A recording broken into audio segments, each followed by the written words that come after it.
There's another IPO in Jack Dorsey's future. Square has quietly filed to go public as the mobile payments market heats up.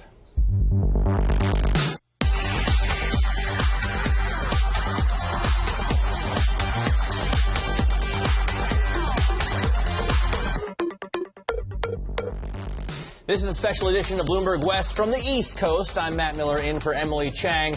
Coming up, Amazon shares surge and Jeff Bezos adds a fortune to his fortune. Air traffic control for drones will tell you why NASA is getting involved with UAVs. And Tesla at $500 a share? Is that crazy? Longboard's Cole Wilcox defends his bold call. Now to our lead. Square has filed confidentially for an initial public offering. This according to people with knowledge of the matter. Square is in the mobile payments business, the platform founded by Jack Dorsey. You know him also as the co-founder of Twitter and currently Twitter's interim CEO. Last year, the company processed $30 billion in payments from millions of merchant customers. It's also been expanding into other areas like business lending and payroll processing.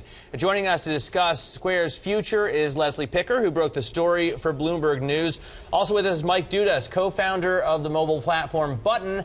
And on the phone is Sarah Fryer, who covers both Square and Twitter for Bloomberg News. Leslie, let me start with you. Why file confidentially? Isn't that a little bit suspect? I guess the answer is because they can. This indicates that they have less than $1 billion in revenue. It gives them the opportunity to do all the amendments with the SEC. They have all these revisions back and forth with the SEC. It's about a 3-month process to do that. And if you're a smaller company, a so-called emerging growth company like Square is, you can do that outside the public eye. So they can do that.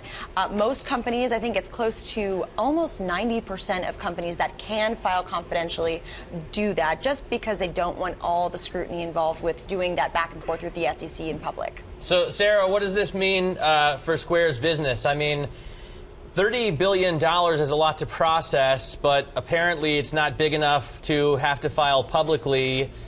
Is this a step that is taken a little bit early for a company like Square? It seems most Silicon Valley companies wait until they're worth about $100 billion to go public.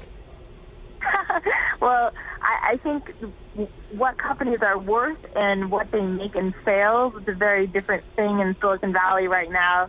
You know, we see a lot of companies that don't have the revenue Square has getting valued at much higher valuations.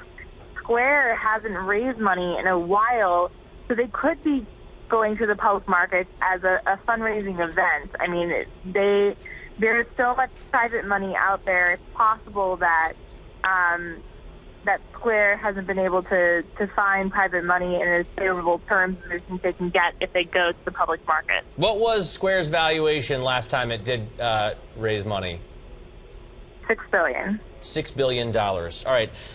Mike, what do you think about this? I mean, surely it's got a bigger valuation than $6 billion now with $30 billion in revenue. But it seems like an early step. Yeah, so $30 billion in processing volume. Sorry, I didn't mean revenue. Processing volume, absolutely. Which is a huge distinction, right? Absolutely. So they take about 2.75% of that $30 billion, so right around $1 billion. I think it might be interesting to see what the other elements of Square's business look like when they are out there in the public. So, Square Capital, lending to small businesses. Perhaps they're actually IPOing now to show how healthy the other aspects of their business outside of the core payments business are. They have a stated objective of becoming the operating system for SMBs, and this is their chance to show the other elements of their business outside of the pure processing piece. Does this give them a lead over competitors? TBD. So I don't know about a lead. There are massive companies out there that are competing with Square. Everybody from First Data to PayPal to Vantiv to the large banks like Chase Payment Tech. So certainly a high hill to climb. But the added visibility of being in the public market and perhaps seeing and getting insight into perhaps how that 2.75% breaks down and perhaps some things that they might do better on the risk side than other folks who are out there and are larger by processing volume. So I think it's an interesting thing and a lot to be determined. But there are smart folks over there at Square. They wouldn't be going public if there weren't some things under the hood there that they want the public to see. Right. Although, Twitter has been kind of a rocky ride, and those same smart people are at Twitter, right? Sarah, does Jack Dorsey, does he have to lead Square and focus on it? Because it seems like he has a lot to do, and there were problems at Twitter to begin with. Well, the CEO of Square, Dorsey, as we know, is also interim CEO at Twitter right now as they conduct a search for the replacement for Dick Costolo. And the board has put out a statement saying there were some theories that Dorsey would run both companies at the same time. The board searching for the replacement for a Twitter CEO says that they want a full-time CEO. So it's not Dorsey's job as long as he stays at Square. It sounds like Dorsey really has to make a choice now. Does he want to be CEO of Twitter, or does he want to be CEO of Square? I don't know if he can really leave Square while they have this confidential filing in the mix, but we'll see. I mean, there are plenty of ways he can do it. Sarah, I mean, this is obviously, it's a great press move for them, but like Mike says, it adds also a lot of legitimacy to the business, right? Do we expect other companies to come forward in the same sphere? I mean, obviously PayPal is already a pretty big presence. And we saw the filing from First Data just this week. It seems like Square is actually trying to ride on the heels of all this excitement surrounding the mobile payments world. We'll see kind of how their numbers compare to the First Datas of the world, to the PayPals of the world. In 3 months we'll see the numbers? 3 months is usually the average. I mean, sometimes it could take longer if the market conditions change and Square has a bad quarter or has some issues, perhaps even a management change. Those types of things can take a lot longer. Usually, the maximum you would stay confidentially filed would be about a year. So it may be a while before we really see this thing come out to market. All right, well, great story. Congratulations on that scoop. Mike, thanks so much for joining us. Sarah, thanks for joining us as well. And Leslie Picker, always a pleasure to see you here. Now, the stock story of the day has actually got to be a different one. Amazon shares skyrocketed as much as 22% at one point after the company surprised investors with a profit, albeit a tiny one. The move today gave Amazon market cap it needed to overtake Walmart as the biggest retailer in the world by market value. Now, granted, Walmart is still about 5 times bigger in revenue compared to Amazon. After today's move, Amazon stock is up about 71% so far this year, and the CEO, Jeff Bezos, is laughing all the way to the bank. According to the Bloomberg Billionaire Index, Bezos added more than $7 billion to his personal fortune this morning alone. He's probably not laughing about it, though. He plans this stuff. Coming up, Google and Amazon want to organize the skies. Why the tech giants are developing air traffic control systems for drones. Next here on West. And USA Network's newest series is a hit amongst hackers. We sat down with the star of Mr. Robot.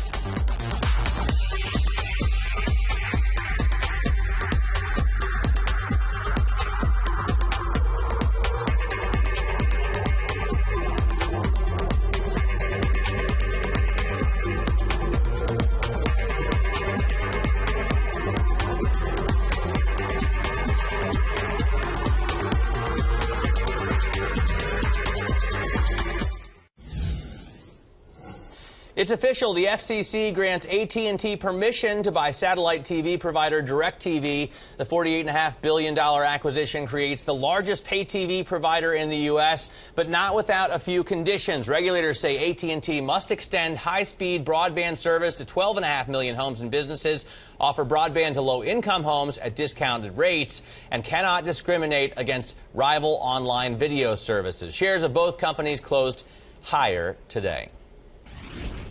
Now, Google wants to make it easier for flocks of drones to navigate the skies. The search giant is teaming up with 14 companies, including Amazon, Verizon, and NASA, to develop an air traffic control system for unmanned aircraft. The government hasn't said who will run it or how it will work, but many of these organizations are attending a NASA-hosted conference next week to discuss their ideas.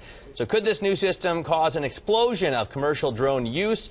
Brian Wynne joins us from D.C. He's the CEO of the Association for Unmanned Vehicles International. We also have drone pilot Jonathan Buckley in San Francisco and Airware head of regulatory affairs Jesse Kallman there as well. Gentlemen, thanks for joining us. Let's talk first about who's going to run this. It's not clear yet, and Brian, I'll start with you, whether or not this is going to be a government-run network or a private network. Is it possible that private companies could run the sort of air traffic control system for all drones?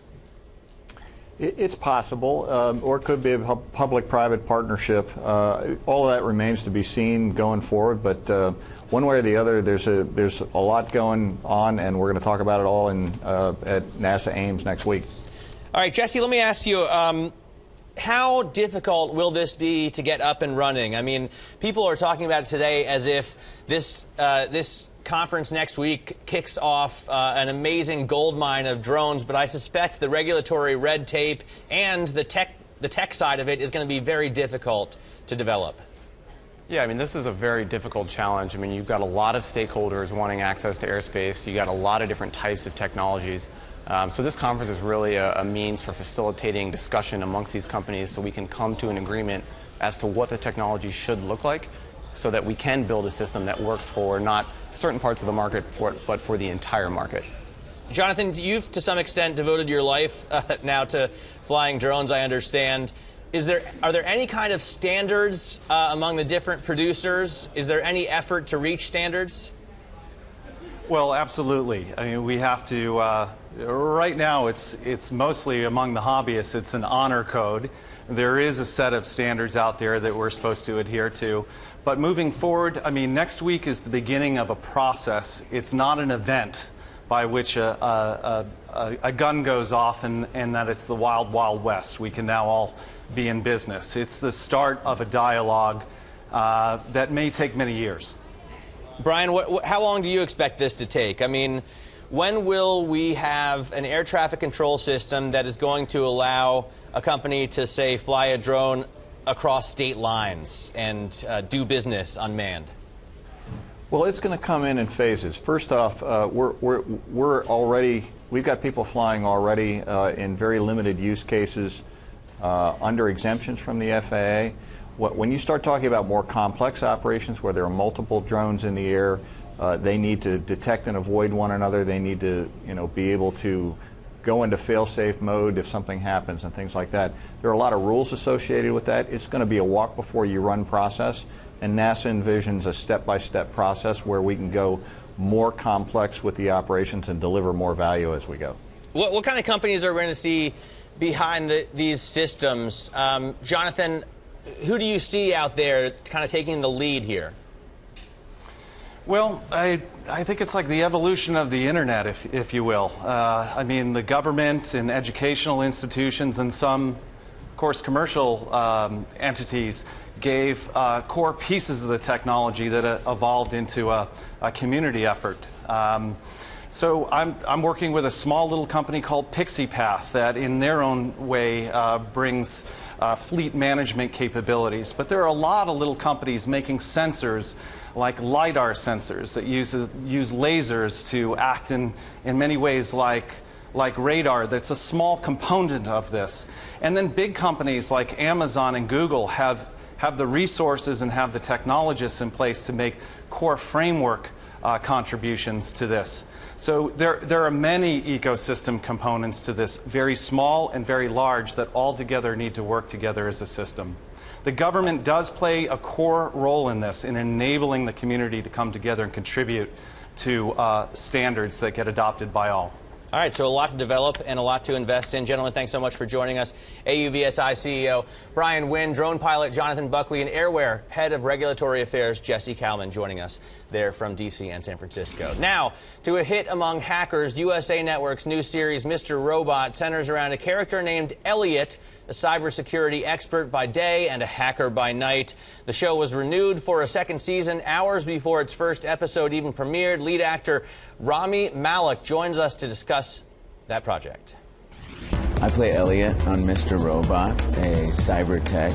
Elliot sits at his computer trying to dismantle this corporation and at the same time hack into the lives of people he works with and cares about to connect with them on a different level. Our tech advisor showed us just how vulnerable everything we own on the computer is. I mean, it's not really ours, it's everyone's.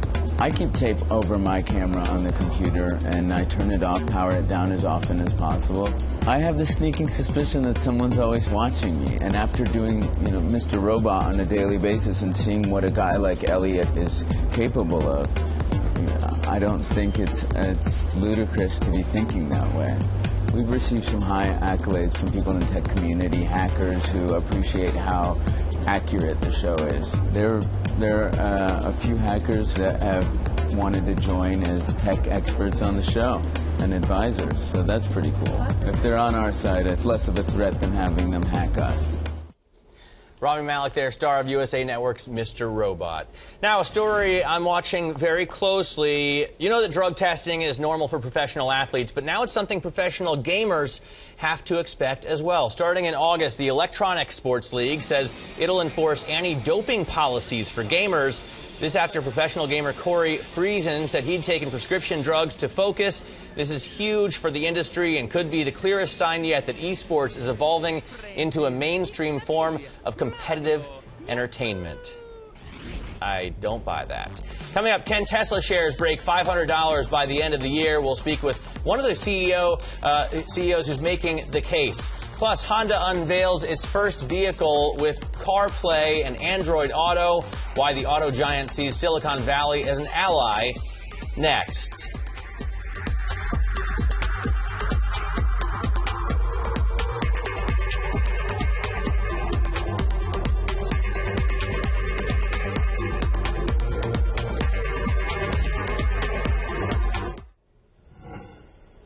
Now we turn to the Daily Bite, one number that tells a whole lot. Today's number is 380,000.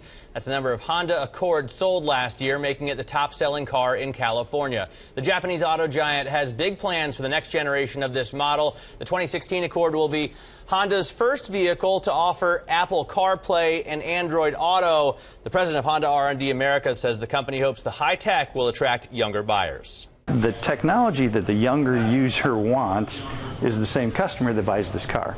So the Accord is the leading seller for people under age 35, and they're the ones that are using this type of technology, so it was a natural fit. Honda unveiled the new Accord at its R&D lab in Mountain View yesterday. With Google and Apple working on cars of their own, we asked whether Honda sees these tech players as a threat. These are disruptive ideas that are being entered into a very stable industry, and it's shaking things up. And it's really good because we at Honda embrace racing. We embrace the new competition, and we feel like it's raising the bar for everybody. Honda is also launching a Silicon Valley startup accelerator to encourage entrepreneurs to develop apps for its vehicles. Now on to Tesla. Shares are close to the record high it hit last year at 286, but it's also one of the most shorted stocks on the NASDAQ, with about 25% of its free float currently being shorted. One investor thinks Tesla stock is about to turn on its own ludicrous mode and hit $500 by the end of the year. I'm joined by Longboard Asset Management Portfolio Manager Cole Wilcox. Cole, thanks for joining us. It's a bold call. A lot of times investors or analysts will make these calls for publicity, but I'm guessing you think this is a legit target. Well, yeah, we definitely think it's a legit target, or we wouldn't be doing it, discredit ourselves. We were actually one of the first in the market to call the original Tesla, short squeeze in April a few years ago, and we were right there. We stayed away from the stock for a while because it's really needed to digest this momentum it's had as we move into the next phase and the next product cycle that they've got, which is where we're at point in time right now. And as we sort of size up where things are going in the future, we see that I'd rather be a bull than a bear on the stock going into the product cycle that they have right now. I think it's important to point out your history with the stock, because I recall at the time pretty much everybody was a sell on Tesla, and you were one of the very few investors that kind of swam against the stream, and I'm guessing you made a lot of money on that trade. We did very well, and our funds did very well during that period of time, and like I said, we've stayed away from it for a while. I haven't owned it, but we're back in it going forward because I just look at the Model X as the big make or break moment for this company. Elon Musk is a shoot the moon strategist type person. It's an all or nothing kind of thing, and the Model X is the next product cycle that's going to turn them into sort of the next Apple as a business. So a success with this product release is something that puts them well on the pathway to what they're trying to do with their longer-term vision. Yeah, I took a look at your presentation, 5 reasons Tesla's going to hit $500 by year-end. I have to say that the Model X strikes me as the most important reason, because if they do well with this vehicle, the sky's the limit, really, until the third vehicle has to come out. But it's a big if, right? Because Elon Musk is great at putting up, as you say, moon targets, but he's often very, very late. I mean, the Model X already should be here. It's been late, so far, but I think that just goes to the focus that they have on product quality and also knowing that this is a make or break kind of thing for them. So they're not going to release a product that isn't perfect and isn't going to delight, sort of consumers and isn't going to be something that was better than the Model S was when it came out, which, as we remember, sort of won car of the year and all the accolades and the success they've had coming forward since then. So I'm expecting them to deliver something that's really going to amaze the market, and there's plenty of PR, news announcements, other kinds of things that they've kept up their sleeve that I'm sure you're going to see going forward in the next 6 months as they roll things out. What about the battery business? I mean, that seems like a big question mark as well. It's very interesting, obviously, to talk about and think about, but there doesn't seem to be any real use case for these sort of home energy storage batteries. Well, not yet, but if you look just where the world is going, it's a well-known, kind of understanding that with the shifting of reusable power, in order to get solar powers to store the stuff off peak and then generate it back on peak, is a massive, sort of the next big thing in the world, like something that will be akin to the internet was with energy storage. And they're really well positioned as a business because there's so many ways in terms of driving the cost of batteries down that they can turn those things into massive things and be a huge winner inside of that, inside that segment. That's definitely part of their core strategy and long-term vision where they're going. Today it's cars, but going forward it's about energy density and energy storage. Cole, only a few seconds really here left, sure. But I got to ask you what you think Elon Musk is worth, because he's got to be a big value of this company. Well, to me, that's the biggest tail risk of the business. I mean, if his plane gets hit tomorrow, I mean, that's going to be the biggest tail risk that exists inside of Tesla. So huge component to the brand, the person. Well, thank you very much, Cole Wilcox. We hope Elon Musk's plane does not get hit tomorrow. Longboard Asset Management, Cole Wilcox there. That does it for this special edition of Bloomberg West from the East Coast. Emily Chang is back on Monday with Ship CEO Kevin Gibbon to talk about employees versus contractors and the sharing economy. Have a fantastic weekend.